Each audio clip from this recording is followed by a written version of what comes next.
horta waxaan leeyahay farxadaas galmudug caawa ay la seexan laadahay madaxweynaha Allah ka sawaabiyo weerarkii Allah ka sawaabiyo soo dhawaada saaxiibayaal xalay runtii gurceel lagama jiifan xilligan aan la hadlayo waa saacadu waxay markaas ku beegan tahay 7 saac oo habeenimo garoonkan oo lagu magacaabo Deco Stadium waxa isugu soo baxay dadweynaha ku nool degmada gurceel halkaana waxa ka socda ciyaar dhaqameedka qaybaheeda kala duwan sida walisaqada gadoonka waalada iyo dhaantooyinka qaybahooda kala duwan waxa rabaa dadka halkan ku sugan inaan markaasi aan dhex qaado mikrofoonka si aan u ogaado markaasi shucuurtooda warnooday guriyaan haysta macallimow soo dhawow caaw wixii gadoonka tumaya kamid ahayd xilligan waa xilli saqdhaxaa ilaaha muhammad horta waan dhawahay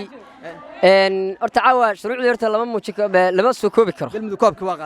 qaaday aqoon xaafadda jisfaali soo kiciyay ciyaarta madaawanayeen يا عيارت مداوني دورت هاراد يا حفدي يالي بك داوناي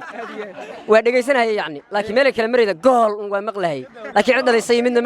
ما اركي مغالدي يبان ku soo kacay gurdakeedii horta waxaan leeyahay farxadaas galmudug caawa ay la seexan laadahay madaxweynaha Allah ka sawaabiyo weerarkii Allah ka sawaabiyo aamin dhaafay madaxweynaha galmudug Allah ka sawaabiyo warnokay gudoomiyaha magaalada Allah ka sawaabiyo weerarkood Allah ka sawaabiyo Soomaaliya Allah ka sawaabiyo waad mahadsantii waana maraqsantii Hirshabelle fariin reeb ay kasto gabar ka shukaansado ka badi maayo reer Hirshabelle waxaan leeyahay deegaar macaan meesha moos lama beeranayo kubada la ciyaaraha waan idin waxaan leeyahay sanad dambe iyo meeshaana dhibco waxaad ku imaataan soo dardarsateen dhibco saddex dhagaxood aad ka soo qaateen banaadir saddex dhagaxood ka soo qaateen koonfur galbeed soo dardarsateen meeshaana awoodooda ku imaadeen reer galmudug kuma imaanay wax la soo dardalay marka waxaan leeyahay reer galmudug adiga iyo cali gudla waxaan leeyahay beledweynaha meelaas mooska beera dalka wax fiican ay siinaan leeyahay ariga faanka ficlan oo dheer maxaa ka aaminsan faanka ficlan oo dheer waa sax faanka ficlan oo dheer macalinkeena noogu horeeyay galmudug iyo madaxweynaheena faanka ficlan oo dheer